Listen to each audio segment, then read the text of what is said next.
Vapo did in the previous series, and we know how strong that Ornn plus Rumble combo can be, and very scary times here for Vapo.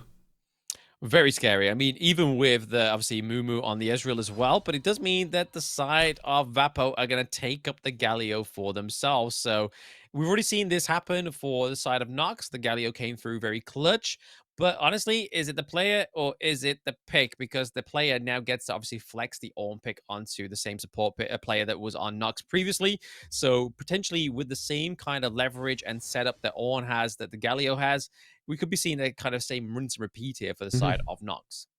Oh, exactly that. Yeah, it's kind of a switch up really in terms of compositions, right? You know, a switcheroo in terms of, you know, who's playing what, in terms of what side of the map is playing what. But again, the Galio really good if you have multiple AP sources on the side or on the opposite side, which Rumble obviously does AP damage, Ornn and Ezreal. So again, it's just a very, very strong pick, very strong counter to all of these picks that have gone chosen on the blue side. Meanwhile, for the bans, they don't want to deal with that Volibear again. Volibear in that previous game had a great performance, as well as the Xin they don't want to deal with.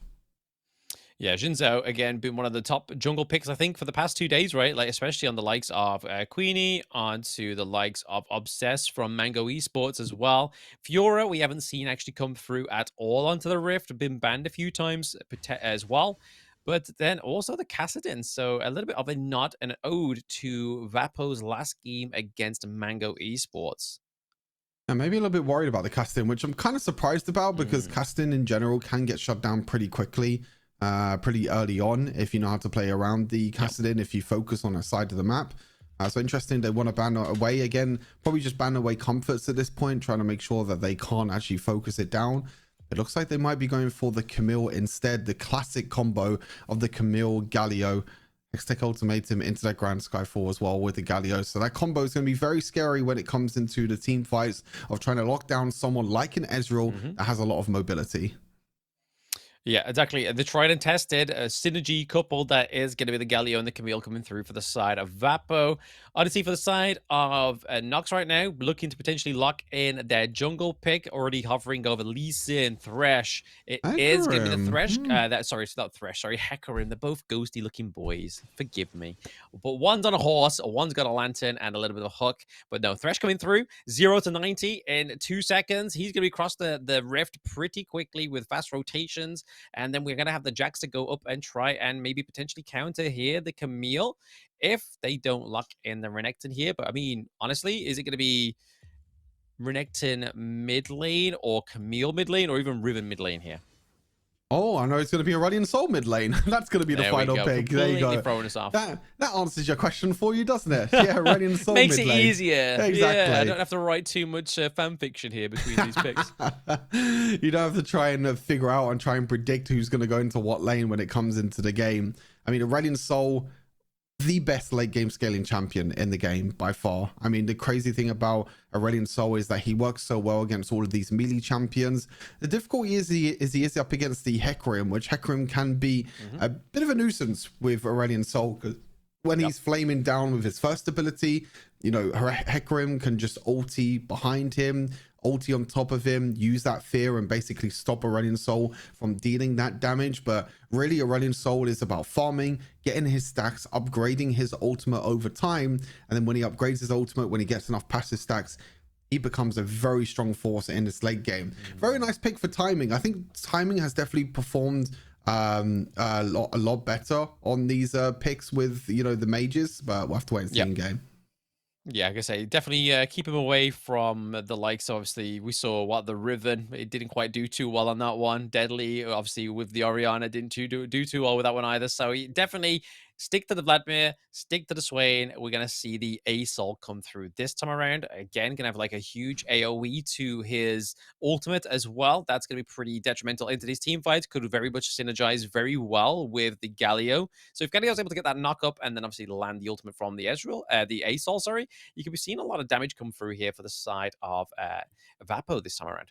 Yeah, exactly. When we will have to see if Vapo can step up this time around and see if the majors can make a big difference. Because in general, we haven't seen too many majors. You know, it has been timing, picking up the likes of the Swain and really the first one to kind of bring out the Vladimir, who has been very, very powerful. But now it's just, you know, time to see if Lilo can do it in the mid lane for the Aurelion Soul. See if the majors can come in handy, because this could potentially be the final game, Blam, and you know, Nox could end this 2-0 right here, right now, and finish this series and finish this grand finals and book themselves a ticket to the showdown in a few weeks' time. Exactly, that's definitely what they're going to be doing here, right? I mean, Nox definitely, like I said, in the post game of game one, they didn't have like the easiest game like run out, but they definitely seemed dominant. Like, they lost the side lanes in the early part of the game, which is what really kind of enabled the side of Vapo to maintain that pressure for a lot of that early game. But I feel like if they kind of just maybe try and change that around, improve their side lane game, we could be seeing definitely a little bit more of a better version of Nox here for themselves. Corki for now is actually going to be going in the solo lane by himself, which is very interesting. They're actually forcing the Aurelion Soul to stay in mid lane, and this is a nice adaptation here, really, from Vapo, because these mages really want to stay in the mid lane and they want to try and make sure that they have that shorter lane. The reason why mages don't really get picked that much at the moment in this current meta is because normally these solo laners, like the mid lane and the top lane, they play in the side lane all the time, and the problem is that these mages are just going to find it much more difficult to come up against these bruisers. So instead you put someone like a Corki top lane as this ADC matchup and maybe try and get a kill as the exhaust goes down, but the barrier with the response here from the Jack. So good advantage here from the Corki early on. Very good advantage for Corki for now, right? I mean, he definitely has the range. He's able to like escape the counter strike as well from the Jax, which we know when he goes up against some of those close quarter combat champions up at the top side of the map, definitely means he's able to kind of just get the advantage. I mean, going up against the Camille, Jax generally one of the better counters here, so you can understand why they've kind of flexed around these lanes for now. But honestly, there's no real lead overall. Obviously, automation, gold is definitely pretty much neck and neck for now.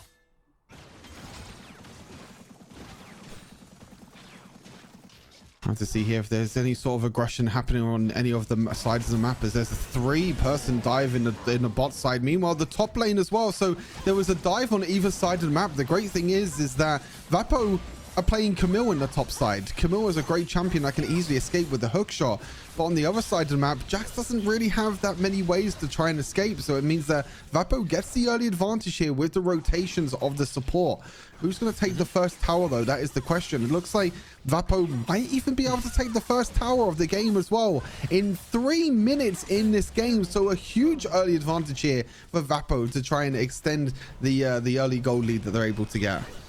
Yeah, but I mean, this is what I was saying earlier, right? Like, Vapo definitely have the dominance of those side lanes, which, again, kept them pretty strong into that last game between Nox, kept them alive.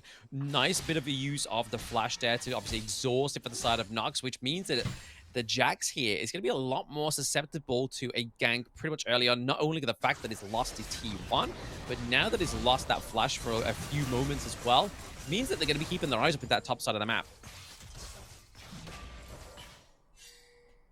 I have to see what the response is really here for Nox, because their early rotations didn't really work out, and Vapo getting this early game goal lead is quite nice, and it means that the Aurelion Soul can stay in mid lane for this game so far.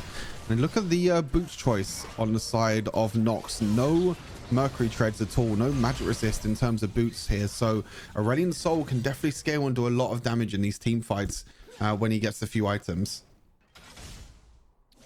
That's what we could potentially be looking for to get that online activation, right? But as of now, Vapo obviously having the clear lead in terms of the lane. It means putting the pressure onto the Jax means that he can't really leave that lane as much into these team fights. Neutral objective-wise, obviously they have not yet spawned up, but it is going to be the Infernal Drake that is going to be the first one up. We saw a bit of the denial of both of those Dragon Souls in the previous game, so neither team's getting that.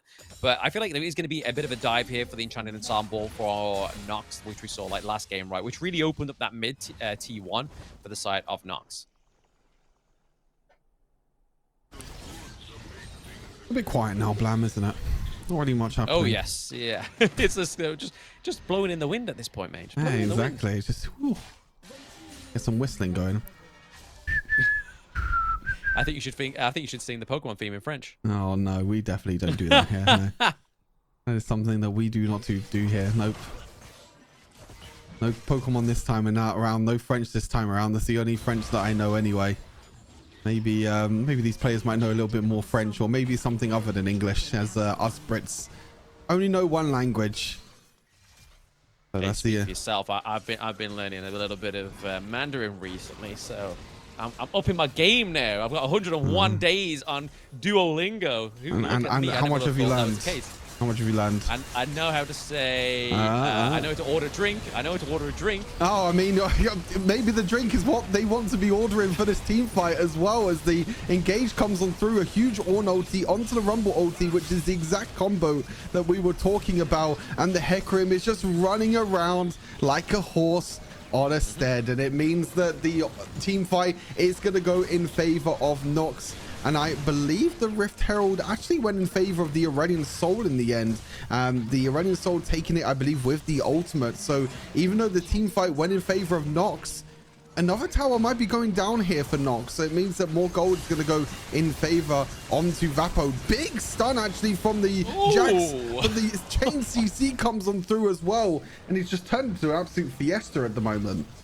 Yeah, no, it's definitely not looking in the favor of NOX anytime soon, right? I mean, obviously, all things considered, Vapo, even though they've had the aggression up into the top side, mid lane looks pretty low. Obviously, being able to get a lot of the turret play-ins off of that as well means, obviously, gold-wise, they're able to keep kind of like toe-to-toe with NOX for now. Big win here for Vapo, trying to get the early advantages and trying to get this Aurelion Soul scaling as much as possible. Gold lead again is dead even. This final is exactly what we were hoping for. Gold lead dead even, team fights dead even as well. But you see the potential that NOX has in these team fights with the Ornn, with the Rumble potential, diving in onto the enemy backline. Fortunately, wasn't able to find the opportunities in that previous fight, but there's definitely more opportunities to come in this game. Yeah, a lot more, right? I mean, there's only like, what, 2-1 kills at this point. So obviously the team fights have been played a lot more tactically and in terms of positioning from the likes of the big pickups that you really want to be going for. Obviously, Mumu and Tung Tung Zahor onto the side of Vapo is definitely where they're trying to focus their main attention, right? Lilo as well, potentially getting caught up here, gets knocked up by the Horn at this point in the game. Susanoo just here to try to keep him away, lamp down a little bit more of that magic damage as well. But right now, definitely still that kind of like just not quite following through, claiming any kills for both of these teams. But if either of these teams definitely falter at these team fights, then that's when we're going to see kind of these things being converted into some more turrets, more objectives. It's very, very hard right now for both teams, I think, to try and push down these towers because there's just so much defensive mechanics on either side. There's so much wave clear as well, especially that Aurelion Soul in the mid lane just uses 2 abilities. The third ability is really, really huge, and the big, massive AoE damage, as well as the breath of fire coming on through from the first ability. So it's so difficult to try and push this mid lane. You'll see here, third ability into first ability and just clears the entire wave in a matter of seconds. So it's so difficult to try and create advantages at the moment. But in my opinion, this just goes in Vapo's favor. I think they just want this Aurelion Soul to scale as much as possible. The more of the passive that he stacks, the more damage he's going to be able to do, and also the bigger area of effect the third ability is going to get. And at one point during this game, if this goes far enough into the late game, that third ability that you're seeing is going to cover the entire lane. That is a possibility that you can get later on if you're able to get so many stacks, and that's the point of the game that Vapo want to get into. But actually, there's the Hecarim, sorry, wants to play super aggressive here, but there's the upgraded ultimate from the Aurelion Soul. Oh, so much damage. I mean, takes down as well onto the Ornn. So a lot of the big engage and disengage potential for NOX completely taken up the cards there. Vapo now steadily ahead with about a 2k gold lead. Looking to take this T1 into the mid lane. Jax is going to be the last. Oh, 3 Counter-Strike though into it, but Jax into the backline. Susanoo looking pretty low. The Gargoyles enchantment isn't going to be enough to keep him alive. He gets taken down again. You're seeing both the supports as well. It's kind of the sacrifice in these fights, you know, the support in the, you know, around the dragon pit, trying to make sure that they keep their team alive. And the same with the Galio as well. Yeah. The Galio is the one that's trying to protect his team from being able to take that mid lane tower, but taking that mid lane tower is exactly what Vapo were able to do. So they're getting little bits of gold lead. It's not huge gold leads across the map, but them little advantages across the map are just slightly extending Vapo's gold lead. You know, it's been 1,000 gold for most of this game. Now it's up to 2,000 gold at the moment thanks to that mid lane tower. And again, as I mentioned, if this Aurelion Soul just keeps on farming as the game goes on, he could be a great late game carry in these team fights. Yeah, I mean, overall, he's like the third kind of like top eco of the side of Vapo right now. Obviously, we have Riven and the Corki as well. Obviously, they're going to be Corki doing a lot of damage, being the potential carry here. True Shot Barrage coming through just to do and try and clear out this minion wave, but still has to use the Mystic Shocks and basic attacks to get rid of that. So Nox not quite having the fun time here going into around about that 10-minute mark so far. And we've seen a bit of a rotation up into the top side of the map. So where Camille and the Jax kind of come head to head, but even though they haven't been in lane that so much, we've seen kind of pretty much a standstill with the gold leads between these two champions. And not really much separating them at the moment, which is kind of no surprise at the same time, because they haven't really been in too much as well. They've been kind of on their lonesome in the side lane. Speaking of which, Ornn is actually trying to cover now and trying to protect into the top side. Camille, where is your ultimate, buddy? The Galio ultimate came through, but unfortunately the Camille ultimate wasn't there to follow up. Normally you want the lockdown of the Camille before you force out that Galio ultimate, but maybe the Galio ultimate was used more as a defensive mechanism. But meanwhile, whilst there's 4 or 5 members of Nox in the top side, Vapo was able to get that second dragon. So they're 1 dragon away from that Infernal Soul, which can be a big difference in damage, and they might be able to try and take a tier 2 tower. There's no one to defend this, Blam. No one to defend this, but I mean, this is exactly what happened in game 1, right? Like, we saw that the Nasus was able to go down to the bot side of the map, get the inhibitor. It wasn't enough to kind of, like, make sure that Nox was quaking in their boots, but it was definitely still the pressure that they needed, right? Like, when he took that, they were able to get the Baron Nashor, which completely, like, mitigated that kind of stress for the side of Nox. But, yeah, we see now that Shayo's had to go down there and try and get a bit of pressure into those side lanes himself.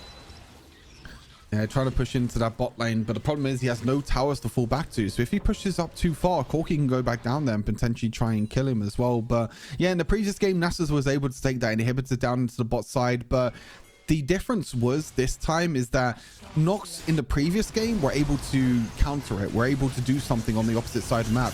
This time, wasn't able to do anything at all. So, oh my god, the Ezreal was taking so much burst damage there, and then he actually dying to the Aurelion Soul. But as I was explaining, Nox were able to win the team fight on the opposite side of the map and take the Baron.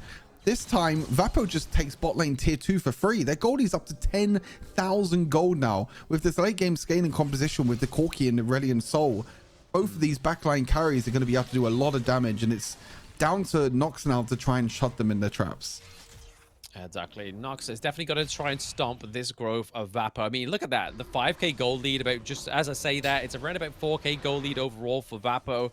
Definitely like the start of the Fisher sort of building and furthering from both of these teams. But I think there's still a case for Nox to come back at this one, right? Like if they're able to kind of get like a peak pick off of either the Corki or even like trying to get Galli off, so like the big initiations into the team fights aren't going to be able to happen, then maybe Nox coming back here is a potential. But they definitely need to farm up. They need to get a bit of gold into and just kind of just close that gap for now.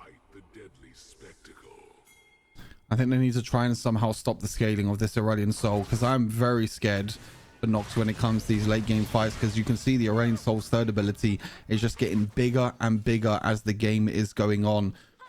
Queenie again though on this more of a carry style champion with this Riven, 2,000 gold ahead of this Hecarim. Hecarim in general, we haven't seen him at all throughout this entire tournament so far, and I haven't seen him in competitive really for a long time, and it means that, you know, Hecarim does have a difficult time because he wants to, you know, be speedy, he wants to jump onto the back line and, you know, be a real big nuisance in these team fights. But once you're against all of these bruisers, it becomes much more difficult to try and do damage in these fights. Meanwhile, there's a knock-up happening onto the Galio, but look at the Aurelion Sol ulti. It's really huge, and the extra burst damage as well. The slow, actually, they're going to jump onto the Aurelion Sol. The Galio ultimate is there as a distortion to try and force them out away, but they're all standing in the Rumble ultimate. The burn's coming on through. Another counter-strike goes on in, another stasis onto the Jax, but Aurelion Sol has the cooldowns back up again, and no one dies. Somehow no one dies. The stasis coming on through, absolutely clutch in the end, and you're seeing the real benefit that Galio has. As soon as they jump onto Aurelion Sol, the Galio ultimate is used there to defend Aurelion Sol from any dives coming on through.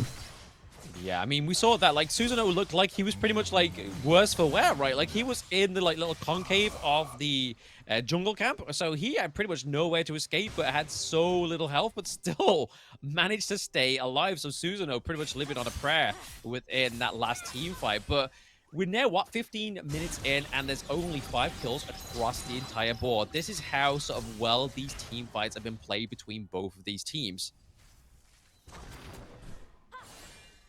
Now we're going to see how they can try and play towards this next dragon, because this is a big talking point now. This next dragon, this team fight is so important. There's no more scaling, there's no more fight, there's no more farming. We're going to be getting a 5 versus 5 team fight around this next objective. Aurelion Sol does use the ultimate. It's not the upgraded version though. The Ornhorn comes on through as more of a defensive tool than anything else, but it does force Nox away, and the Aurelion Sol is starting to be more and more annoying. The scaling is starting to get more and more scary, and it means now that the Riven could try and start off this dragon. But for now, the Rumble ulti is absolutely huge. The Hecarim jumps all the way into the backline, and for now, it does enough to win the trade. It's a 1-0 trade. The Ezreal dashes in. He dashes forward. The Corki is somehow still alive, though, and they jump back into the backline. Corki is completely out of the fight, but in the mix of it all, the Aurelion Sol burn. The Aurelion Sol slows as well. He's doing so much for Vapo. They secure the Dragon Soul. They might be able to win the game. It's 30-second death timers.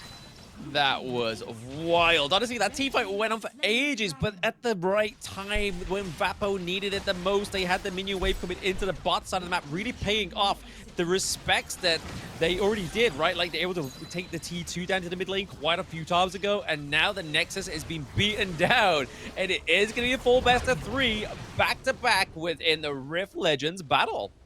And you're seeing the power of Aurelion Sol. Once he scales into the late game, you can see the power and the damage and the AoE damage that he's able to do.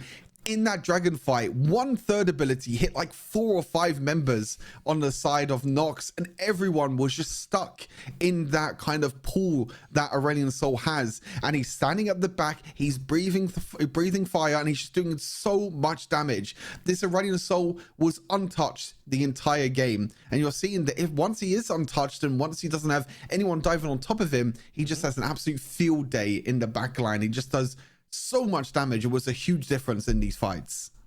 Oh, absolutely. I mean, when we saw it in the draft, we was like, oh, okay, yeah, we can kind of see what's actually going to happen here with the ASOL, with the big ultimate, but we didn't think it was going to have this much of an impact, right? Like, even though, like, we had so much impact into the team fights, we were just seeing, like, at the end there, this is a game that went on for almost 17 minutes, and we only have an average of around about, what, 12 kills across the board. When I last point this out, it was 5 kills in total. Yeah. But like you said there, Stu, Lilo, 006, he was there just like, guys, I'm going to lay the smack down. I want Tung Tung Sahur to get the kills. I want Queenie going into the backline. I want Camille going into the backline as